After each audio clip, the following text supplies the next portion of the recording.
বাংলাদেশ নিয়ে লাগাতার ভুয়া খবর প্রকাশ করছে ভারতের কিছু গণমাধ্যম।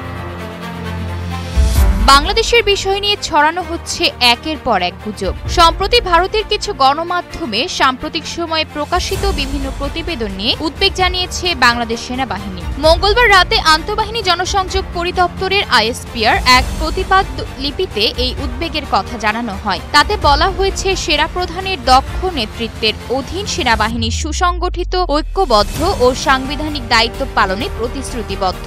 আইএসপিআর এর প্রতিবাদ লিপিতে বলা হয়েছে, দ্য ইকোনমিক টাইমস ও দ্য ইন্ডিয়া টুডে সহ ভারতের কিছু সংবাদ মাধ্যমে সম্প্রতি প্রকাশিত একের পর এক ভিত্তিহীন ও মনগড়া প্রতিবেদন গভীর উদ্বেগের সঙ্গে লক্ষ্য করছে বাংলাদেশ সেনাবাহিনী। ওইসব প্রতিবেদনে সেনাবাহিনীর ভেতরে অভ্যুত্থানের সম্ভাবনা এবং শৃঙ্খলা ভেঙে পড়ার কথা বলা হয়েছে। এসব প্রতিবেদন পুরোপুরি মিথ্যা এবং সেগুলো বাংলাদেশ ও এর সশস্ত্র বাহিনীর সুনাম ও স্থিতিশীলতা ক্ষুণ্ণ করার জন্য পরিকল্পিতভাবে অপপ্রচারের অংশ বলে প্রতীয়মান হয়। আইএসপিআর বলেছে, এটা বিশেষভাবে উদ্বেগের যে দ্য ইকোনমিক টাইমস বারবার এই ধরনের অপপ্রচারে লিপ্ত হয়েছে। সর্বশেষ এই প্রতিবেদনের মাত্র এক মাস আগেও 2025 সালের 26 জানুয়ারি এই গণমাধ্যমে একই ধরনের মিথ্যা প্রতিবেদন প্রকাশ করা হয়েছিল। পেশাগত এই আচরণের কারণে এসব সংবাদ মাধ্যমের উদ্দেশ্য ও বিশ্বাসযোগ্যতা নিয়ে গুরুতর প্রশ্ন ওঠে। এছাড়া বেশ কিছু অনলাইন পোর্টাল ও কয়েকটি অখ্যাত টেলিভিশন চ্যানেল এসব মিথ্যা প্রচার করেছে, যাতে অপপ্রচার আরো তীব্র হয়েছে।